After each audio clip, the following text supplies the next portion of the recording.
റോബോട്ടിക്സിനെ പറ്റി കേട്ടിട്ടുണ്ടോ?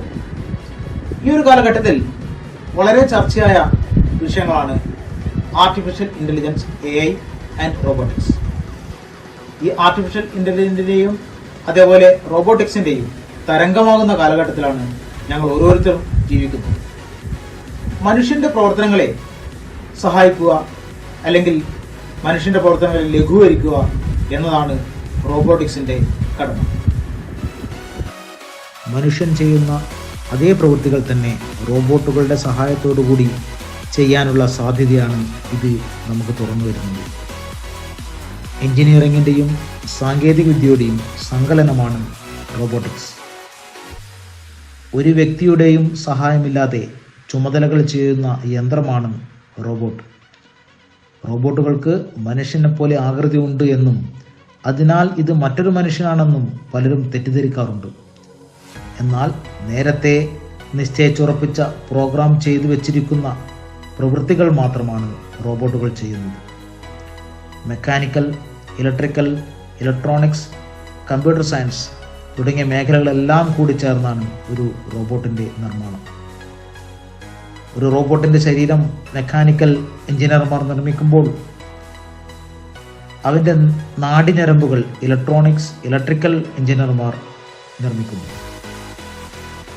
അതേപോലെ റോബോട്ടിൻ്റെ തലച്ചോറ് അല്ലെങ്കിൽ പ്രോഗ്രാമുകൾ കമ്പ്യൂട്ടർ സയൻസ് എഞ്ചിനീയർമാർ വികസിപ്പിക്കുന്നു.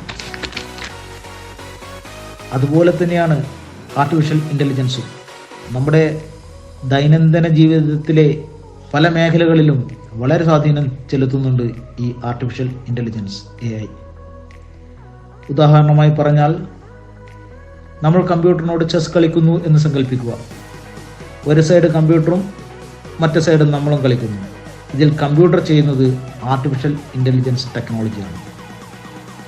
അതുപോലെയാണ് നമ്മൾ 2 വാക്ക് ഗൂഗിളിൽ ടൈപ്പ് ചെയ്താൽ ഗൂഗിൾ നമുക്ക് ഇത് ആ വാക്കല്ലേ എന്ന് കാണിച്ചു തരുന്ന രീതിയിൽ ഗൂഗിൾ കുറച്ച് വാക്കുകൾ നമ്മൾക്ക് ഇങ്ങോട്ട് അയച്ചു തരുന്നു. ഇതൊക്കെ ചെയ്യുന്നത് ആർട്ടിഫിഷ്യൽ ഇൻ്റലിജൻസ് ടെക്നോളജി കൊണ്ടാണ്.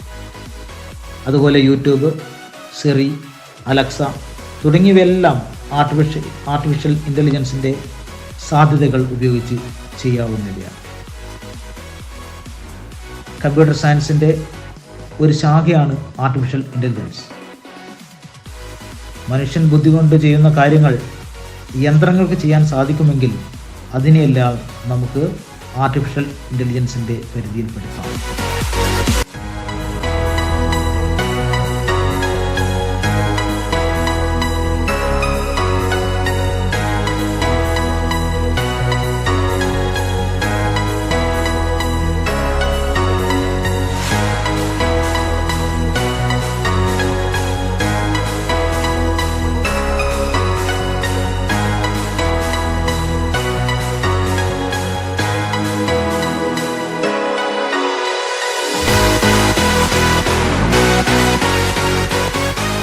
അതുകൊണ്ട് തന്നെ ആർട്ടിഫിഷ്യൽ ഇൻ്റലിജൻസിനെയും റോബോട്ടിക്സിനെയും പറ്റി മനസ്സിലാക്കാൻ വേണ്ടി അതിൻ്റെ ഒരു ബേസിക് കോഴ്സ് എന്ന നിലയിൽ 5, 6, 7 ക്ലാസ്സിലെ കുട്ടികൾക്ക് ഒരു പരിശീലന പരിപാടി നമ്മുടെ സ്കൂളിലെ റോബോ ക്ലബിൻ്റെ നേതൃത്വത്തിൽ ആരംഭിക്കുന്നുണ്ട്.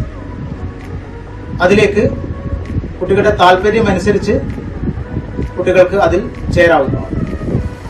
മുഴുവൻ കുട്ടികളെയും ഈ ഒരു പരിപാടിയിലേക്ക് സ്വാഗതം ചെയ്യുകയും 100% പ്രാക്ടിക്കൽ ക്ലാസ് ബേസ് ചെയ്തിട്ടാണ് നമ്മൾ ഇവിടെ ഈ ഒരു കോഴ്സ് കൊടുക്കുന്നത്. മുഴുവൻ കുട്ടികളെയും ഒരിക്കൽ കൂടി സ്വാഗതം ചെയ്യും.